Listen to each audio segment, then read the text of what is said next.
Hi guys, my name is lelasophia. I am an artist and fine jewelry designer. If you like contemporary fine jewelry, if you like luxury handbags, all things interiors, then I have some fun videos for you. Today, you guys, I have been, as I often am, planning videos, whatever.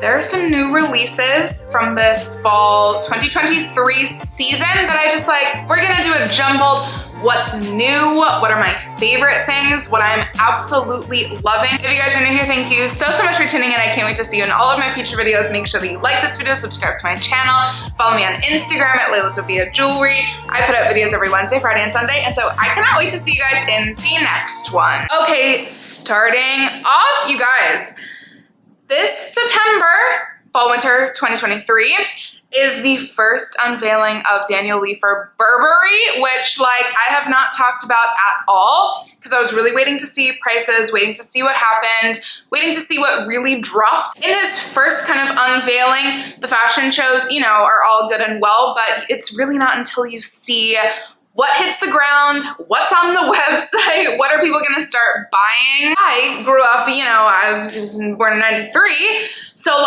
the Burberry heyday when I was in middle school and high school, every cool girl had, and yes, it was a little bougie, but every cool girl had the Burberry wellies, the rain boots. Every cool girl had a Burberry bathing suit. Sounds a little ridiculous thinking back on it, but Burberry was that brand when I was young. My grandparents were very into it. It's very British. I had a trench coat that I bought myself.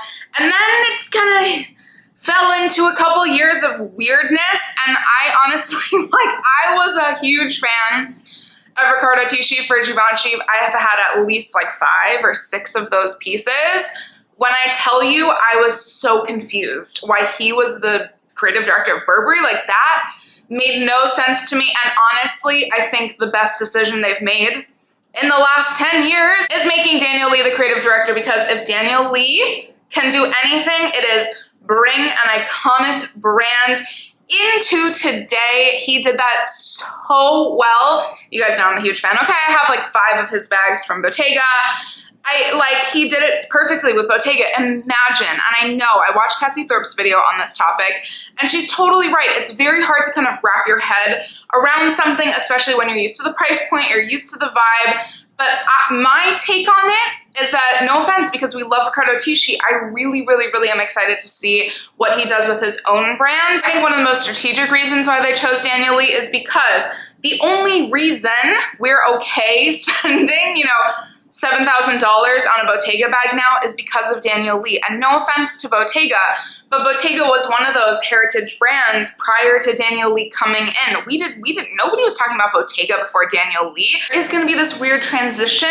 This is a very long-winded thing, but I have a lot to say about this. There's gonna be a weird transition with pricing because Burberry was not brought into the 2023 crazy price increases until now. Daniel Lee is the one who's gonna give them the best materials, who's gonna give them the coolest silhouettes, who's gonna push the brand forward while still kind of bringing it back. And so far, I think Daniel Lee is honoring the heritage so well. Even just from that first logo, again, I live close to the store, and so seeing that flag went up the first day of their first runway show, and when I tell you, I was like, yep, that flag is gorgeous, the logo is gorgeous, the sans serif logo is gorgeous. Long story long, I'm very excited to kind of watch Burberry over the next year. I really think that even though it's gonna take us some time, it might take a year, it might take 2 years, the same with Bottega. It's gonna take a little while for us to realize that okay, Burberry is now actually competing with who they should be competing with. Maybe it's not exactly Chanel and Hermes, but they should be competing with Bottega, they should be competing with Dior. They're in that heritage level. Obviously, they're iconic, and I'm very excited, long-winded, to see how they progress over the next year, and I couldn't be happier with Daniel Lee at the helm. If you guys saw, I did an entire video on the Gucci horse bit. Gucci has been quiet for a while. Again, they too are in this very weird transitional time. At Gucci, we're gonna be seeing in the next couple days. I will do kind of a fashion month cap, but I did my entire video on the Gucci horse bit because I think that bag already in the last it dropped 2 weeks ago. It's gonna be you know, I think it's gonna be a huge bag. And I just saw, which I love the Vogue What's in My Bag videos of Jodie Turner-Smith. And I just back up what I said in my Gucci horsebit video because the silver, I didn't realize that it's like, is it possibly look a little aged? Oh my gosh, the silver large horsebit I think is absolutely the coolest one. I'm very excited to see the new colors that they start coming out with over the next year. And for Loewe, okay. I didn't talk about the puzzle bag because honestly, I've never owned one. I feel like I wasn't qualified to talk about it. But if you haven't heard, which I'm sure you have, the Loewe puzzle bag, the original, is being discontinued, is already discontinued. They were literally just selling off the last of which ones they had. They have an entirely new way of making it. Again, I am not a purse maker. I don't know. So it feels like a step down. It feels like the original way of making the puzzle bag. They talked about it took like days to make or weeks to make. It was very complicated. It was very intricate. And now the new one literally is, I think, maybe even one flap of leather and it kind of like just folds in on itself. So it's simpler to make. I mean, a very unpopular opinion. For me, it's actually a little cleaner. I actually kind of like it, but I know everybody's gonna come for me. The original puzzle bag is just like I've heard and I've seen are people's favorite bags, and they have like multiples and multiples. I still am kind of looking for one. I'll wait until there's a bunch on the pre-loved market and be, you know, my economical self and buy one for not the craziest price. But I'm just here to say that very, very, very unpopular opinion. I actually kind of like the new ones. I have to go see them in person, but you know me, I'm very unified. I like that it's super sleek, but they also did just come out with a new bag called the Squeeze Bag. One of my favorite content creators, who I love, Michelle Wang. She's like the Loewe, Celine, Prada girl. She's just incredible. I really enjoy watching her videos. She's like wildly talented at makeup and putting her outfits together. It's just really amazing. And she just got the new Squeeze Bag, which I have two comments. First of all, I love it. You guys know I've talked about this all the time. I love the Loewe chain. In addition to the leather, like something about that kind of paradoxical marriage between the two I think is gorgeous. The actual bag part of that, we all know what I'm gonna say, like the brown. Have we seen this color?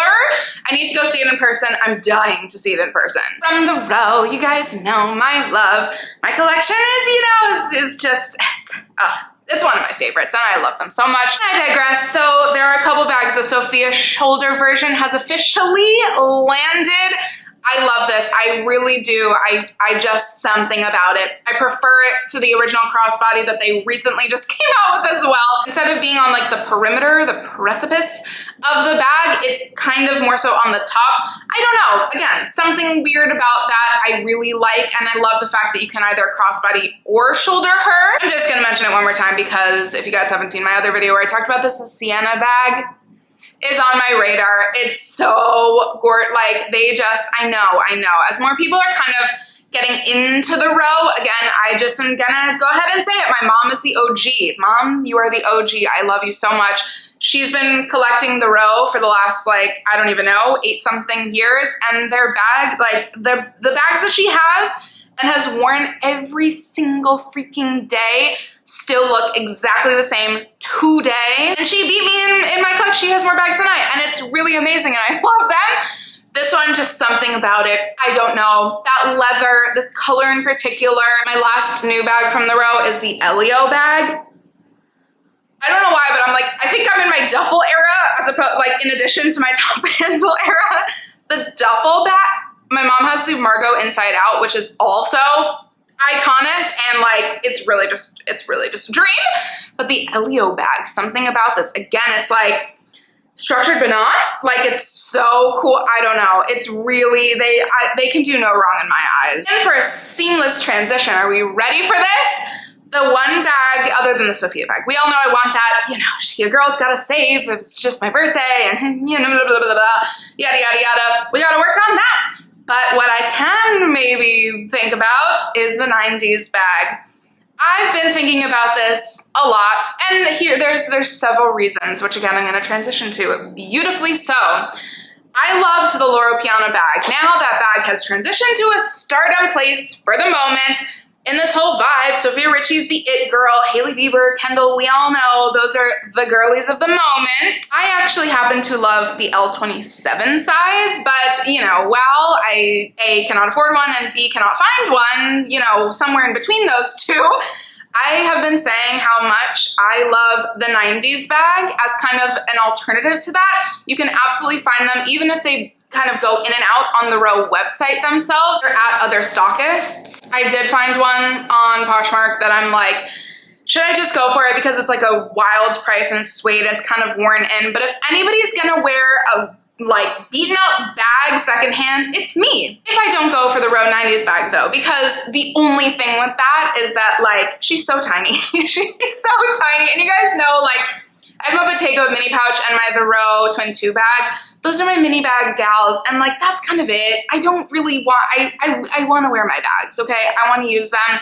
And that bag is just like, I'm not really like a going out type of girl. So it's really tiny for like an everyday walk situation. But I think, again, if you need to scratch that itch of the Loro Piana bag without spending $4,000, you know, from a private shopper or from a wherever, or having to wait until they come back in stock, what is on my radar, what I really, really want and think I might go for is a Chanel vanity case, vintage of course. I'm obsessed. Like I'm late to this because I know a lot of vintage collectors have many of these. I'm late to it, and I've always kind of wanted one. And now I want kind of more. Again, I'm not a black bag gal, but for Chanel, I just did my whole video on Chanel. For Chanel, Chanel makes you want a black bag. Long story short, if you're still looking for like a really cute going out bag, but something that's like functional and seems very of the moment, but also will stay in your collection forever, definitely look up Chanel vanity cases, and the prices, oh my gosh, could not be any better. You guys, that has been my September 2023. What's on the horizon? What has just dropped? What am I looking forward to? As always, I can't wait to hear your thoughts. Make sure that you like this video, subscribe to my channel, follow me on Instagram at lelasophia jewelry, and I cannot wait to see you guys in the next one. Bye guys.